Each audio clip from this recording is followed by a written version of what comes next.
I'm going to do a quick demo here showing you how we can charge by friction and then charge by induction. So I've got an ebonite rod in this hand and I've got some fake rabbit's fur in this hand.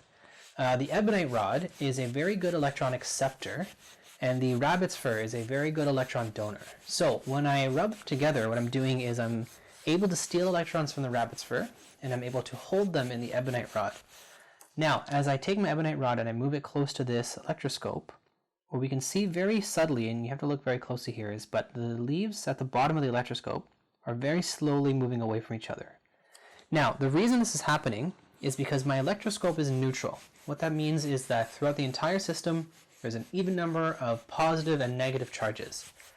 As I bring my negatively charged ebonite rod towards the top of the electroscope, the negative charges in the electroscope are being pushed down. So you can imagine the negative charges sitting at the top here. Now there's an even number of positive and negative charges. They're being pushed down through the electroscope.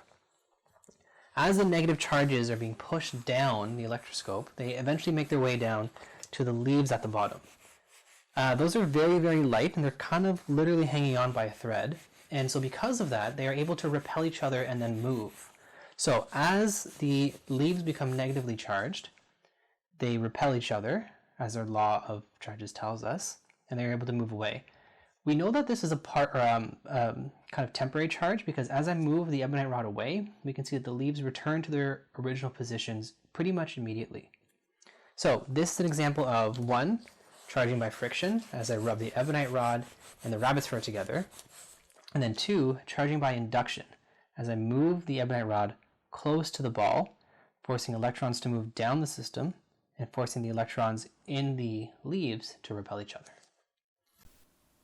Thanks for watching. Make sure you like, get subscribed, leave a comment below, and check out our suggested videos.